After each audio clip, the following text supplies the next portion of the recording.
Hi, I'm Hillary Perrette. I am the program coordinator for Youth City Lab, and I am here with two delightful young ladies.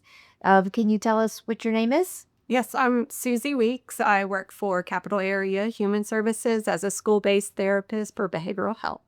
And you? I'm Kayla McQuarter. I'm a senior at Broadmoor Senior High School, and I've been with U City Law for 3 years. 3 years. That's wonderful. And how does Youth City Lab relate to our efforts of destigmatizing mental health? Um, making sure everyone knows that talking about mental health is normal. That's life. Like it's not embarrassing. It's not weird. It's not awkward. We just want people to be more comfortable in the space that they're in, especially when it comes to their mental health as well. Oh, how beautiful. But let's back up just a little bit. Can you tell us what Youth City Lab is? U City Lab is an organization that's pairing up with four or more other organizations: Life for Line, Big Buddy, Humanities Amp, and Front Yard Bikes. And we're all trying to come together and make one big, um, like a big mental space for the youth in Mid City. That's fantastic. And Susie, what do you do for Capital Area Human Services? So I work at a school. I'm a therapist where I have uh, uh, teens on my caseload. So I work at a middle school. They're they're on my caseload whenever they've been diagnosed with a mental health condition, whether it's anxiety, depression, ADHD, oppositional defiant disorder. So I work with a lot of kids that could use extra support in the school so that they are able to learn and handle just the everyday stress that kids have, right? That might cause disruptions in the classroom and teach them coping with life and all the hardships that we encounter. Kaylee, have you seen mental health challenges in your youth and the peers around you, or maybe you, or anything like that? Yes, definitely, especially recently now that it's the end of school and everyone's excited for the last day of school. But also, I want to say my peers, because we're all seniors. So going to college, that's like a big jump, especially when you have to get your college stuff together. You got to make sure you're graduating and also trying to balance life outside of school as well. Are there triggers that you're seeing that are making those things more challenging? Yes, definitely. I want to say like the main triggers, especially now, is grades. Like everyone's grades are fluctuating because everyone's nervous. Everyone's trying to make sure they're on the right page, and as soon as they get something done, it's something else. Also like life. Life is very like triggering. Some things out of like, let's say if it's in school, outside of school. Outside of school, it can be something that triggers and it can affect you in school as well.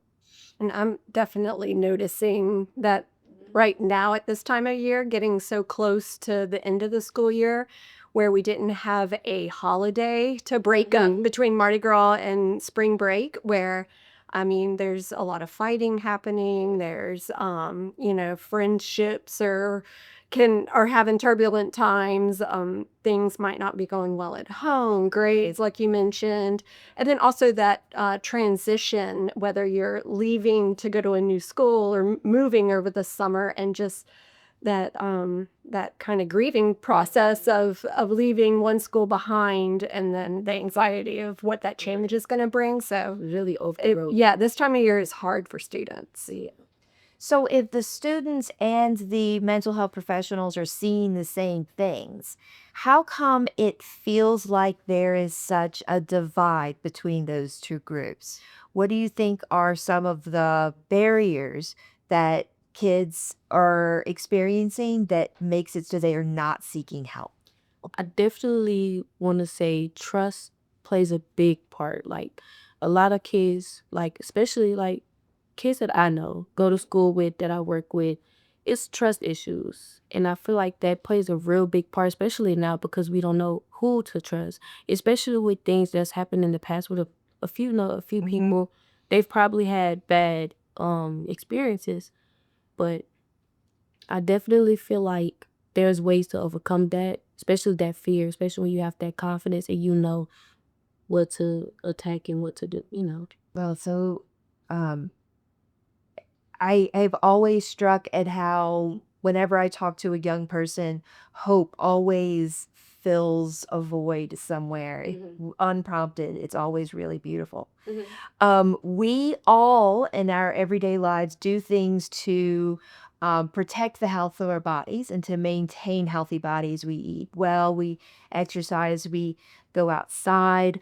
I personally always try to make sure that there's some sort of creation going on in my life where I'm making something or creating something.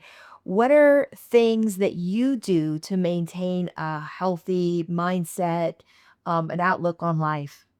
I definitely want to say when you when you find what you love, like something that really brings out a whole different vibe, a whole different energy in you, making sure it's positive, I feel like that's definitely very important, especially when you know and you're self aware of what triggers the good and what triggers the bad.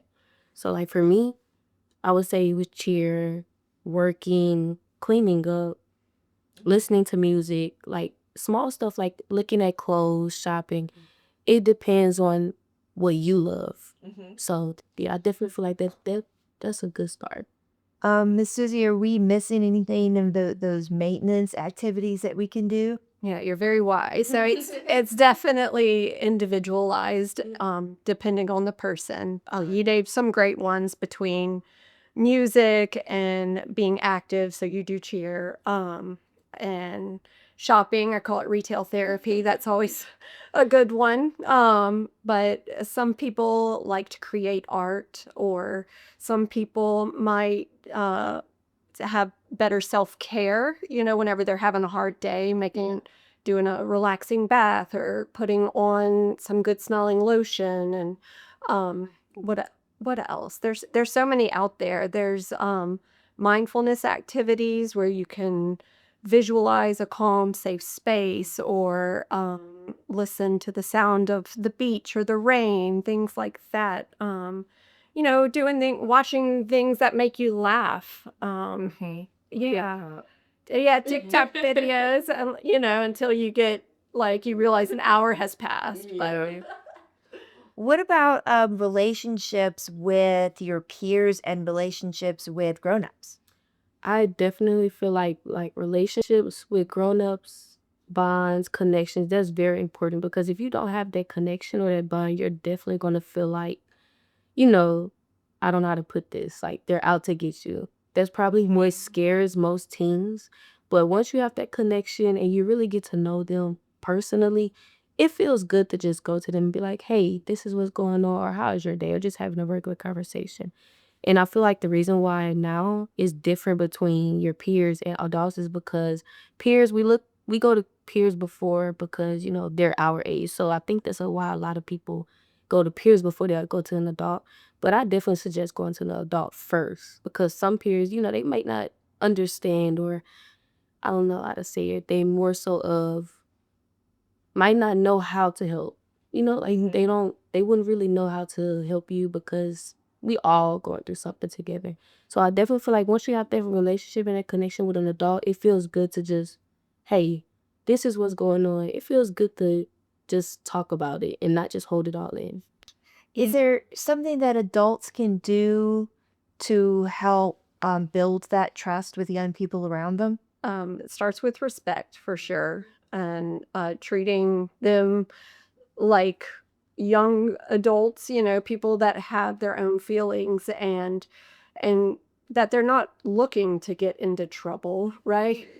To I think, in the school environment, a lot of people are always worried that, what's the worst case scenario of something that's going to happen. And I think a way to build trust is to respect that kids aren't trying to cause commotion, that they all have their own individual thing that they're going through, and some need may not be met, and how can we meet that need? And just by meeting that need and kind of seeing under the layers of the behavior, we're able to build that trust. And whenever any of my students, whenever they just feel like I'm treating them like a human being, that is worthy of being listened to and understood, I can definitely see their trust. I mean, I've had, students that the first few sessions won't face me. They'll turn their head to me, and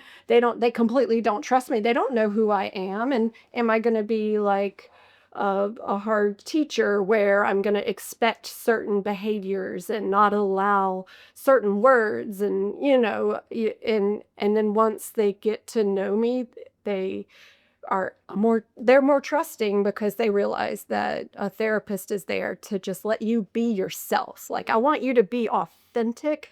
I want you to just completely relax in who you are, and know that we're here to listen to your story and help you figure it out, your patterns and what your triggers are, and then build up your coping skills.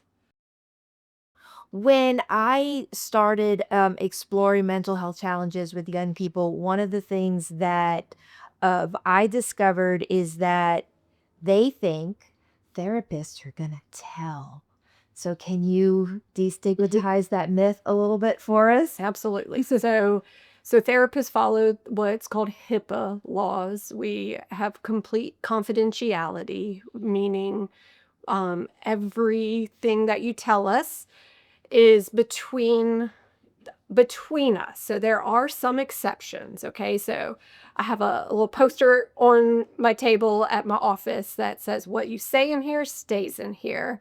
And I'm not going to go tell the dean of students and get you suspended. I'm there to keep you out of trouble, right? And I'm not going to call your parent every time you tell me something very deep and personal. But the exceptions when I would have to break confidentiality have to do with safety. So anytime a student says something that has me worried that they're not safe, whether it's they're going to hurt themselves, they're thinking about hurting someone else, or if someone is hurting them, then we do have to tell a supervisor and consult on whether or not we need to take steps to keep that child safe. Um, but for the most part, everything that's talked about in there, any identity issues or, boyfriend, girlfriend, like, frustrated with the teacher or anything that's kind of those deep, dark secrets, that stuff is safe in therapy session. And I think a therapist that has built that relationship and trust with their client, they can figure out when, if someone's feeling suicidal, when is it a safety concern, and are they going to be safe at home, or do they need to be assessed by a doctor to see if they might need to stay safe at a hospital instead of at home. Okay. I think that would go if more kids knew that if you could go to a therapist and say, "Hey, I may have broken this rule," that you're not immediately going to get punished for that rule, as long as that rule didn't cause anybody harm. Right. That seems really interesting. So, when I was thinking about the way my mental health and my physical health relate to each other, I noticed I don't go to the doctor every time I cough. I don't go to the doctor every time I scrape my knee. Is so I don't think it's all the time appropriate to see a therapist every time you're sad or there's a bump, a regular speed bump life in the road. What is the line? Is there, Miss Susie, is there a way that we can tell that this person needs professional help versus this person just needs a shoulder to cry on? Mhm. There are things to look for? Absolutely. If you've noticed any of your friends or family members that have been in a sad slump and it's gotten to be months, what we say 3 months of being sad, where you're not having any good days within those 3 months, then you would definitely benefit from talking to a therapist. Once it goes past those 3 months, then it's hard to get out of that without going into a crisis where you start feeling like you've been keeping it inside so long. And that's what I think of depression is, we're actually depressing those thoughts, those emotions, and we're trying to control it and keep it in, and show the world that we're well-adjusted people. And then but eventually that depression, it has to come out. So if you're not getting it out, in a healthy way, then then you go into worst case scenario and um, yeah, and it could lead to a hospitalization. So in order to avoid that, what I'm hearing is that that you should seek help before you get to that point, There's breaking point. that breaking point, yeah. Right. Um, Kaylee, do you have anything to add? Why do you think someone may not seek help before they get to that point? I feel like some people don't seek help before they get to their point is because some people don't know like what's really triggering or what's really causing this emotion.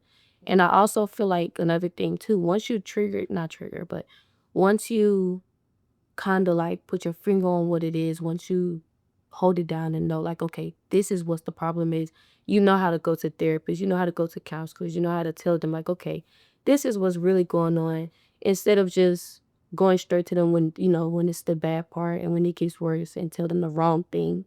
And I feel like that kind of plays a part. Sometimes we talk before we think. Like some people just say it right off the top, and later on they'll be like, I didn't mean that. Like, oops, like I didn't mean it to say it like that. But that's how I feel like once you just target, and once you know what it is, you know what to say, you know how to say it, you know when to say it. Right. So yeah.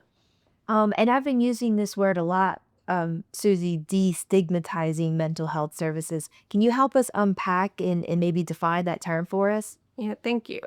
So stigma, the definition of stigma is to be prejudiced against or kind of isolate and disempower someone that has a mental health condition, substance use issue, and it's stigma can be public perception. It can be your family's perception of, I've heard people say, my dad doesn't believe in mental health, meaning certain things don't exist. Like it's okay to be sad, but depression doesn't exist. That might be a stigma thing. Or another example of stigma is how common it is to say, oh, that person's just crazy, like, and dismiss that maybe they are really struggling and need some help. And stigma can lead to that isolation because we feel like we're not normal. We feel like I have to hide this part of me and only show the world that acceptable part. And it can be hard to feel inauthentic, really. And then whenever you're feeling stigmatized, then you're not getting seeking treatment, right? It's hard to admit that you have a problem and it's gotten to the point where you can't handle it on your own, and that you need help. And then you might think, okay, so where's the therapist office? Is anyone going to see me getting out of the car and walking inside? Because I would be devastated if anyone knew I was going to get help. Or if you're getting pulled out of the classroom, are you embarrassed to let other students know that you see the school therapist?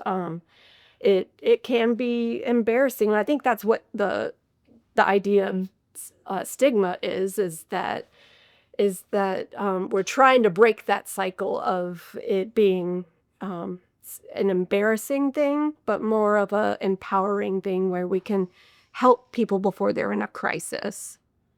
Kaylee, can you think of any ways that um, to destigmatize mental health in youth, particularly? Um, I want to say, Make it less weird? yeah, like see what we're doing now. Say we're just talking about it like normally. I definitely feel like if we was to have like a how we did, how we did the surveys. Uh huh. We surveyed and we ended up getting back from 800 students.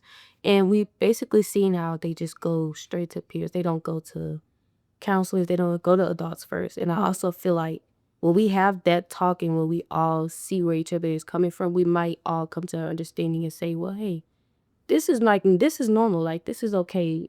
And I like that, like, people have to also realize that confidence plays a really big part, especially when you're trying to change it, like you say, break the cycle. Breaking the cycle is like confidence definitely is the key. You And have to. so if we're talking about it more, we're talking about it like it's normal, we're talking about it in our everyday life, then we're making it a less of a taboo Yeah, subject. because a lot of people look at it and be like, mental health. No, like that's an automatic no for some people. But Mhm. for coming from me, it took me a long time to get used to the I have to talk, I have to speak up because a lot of kids are probably in the same shoes as me. They're just not saying nothing. And how important do you think it would be to get help before you get to a crisis situation? I feel like it's definitely important because you don't want it to get too bad to where now people are looking at you like a harm to yourself or harm to others, or they looking at you in a bad way and look at you like I don't know how to make this seem like you're not a bad person, but it's getting there, you know? And some people might misunderstand that. Some people might not understand like what you're really trying to say or where you're really coming from. So I definitely feel like it's important to hurry up, try to, pause it right before it even get to that point. Right, build your coping skills and realize that you do have the power to stay in control, and it's just a matter of managing your emotional roller coaster you're on. And you and I were talking earlier about how you feel like now you can ride like a wave your emotions and go with the flow. And the more mature you get, you're able to not feel like you're always on this emotional roller coaster, and that you can find stability even though life can be stressful. Right. Yeah. It took a long time, like, to learn how to just slow down, breathe, just go. But some people they wanna like so it overstimulates. It's very overstimulating as well, especially when there's a lot going on around you and you have a lot to balance. You still have to maintain that, okay, wait, I'm in control. This is my life. This is my issue. I have the power to say, okay, let's stop, or let's work it another way. Let's do it differently. I treat it like it's a math problem. Like if I can't get over it, like you have to know the problem to find a solution. So Miss Susie, once we notice that somebody has hit maybe that 3-month threshold, gotten to a point where um, things just aren't, and they do need that extra help before they have gotten to crisis. Are there some specific steps that they can take in order to help? So steps can be they can seek out a therapist. You can go to Google and type in um, therapist near me. Of course, Capital Area Human Services has both children, adolescent, and adult behavioral health and substance use clinics. So seeking out the help. One first step before you go there as a teen, you would want to tell a trusted adult, right? So if whether you're telling them or you ask a friend to speak up for you, if you're too afraid, but like let an adult know, and then that adult can seek out a counselor, social worker, and then if it is to the point where you're not a threat to yourself or you're not going to harm yourself, but you need some immediate help because you're going through a crisis, there is the 988 crisis line. So a licensed therapist answers the phone and kind of talks you off the cliff and helps you cope in the moment and really assess how you're doing. And that's something I've done with several of my students that might have more crisis than like someone else's. I'll call 988 in my office so that they know how easy it is and hear the sound of the voice. It wouldn't hurt just you as a parent to call 988 on speakerphone with your kid if you know that they're prone to needing that help. But if it's something that's more than a every once in a while crisis, then establishing a therapist. And I do say I think it's so important that you connect with your therapist, that you can relate with them and you feel like they understand you.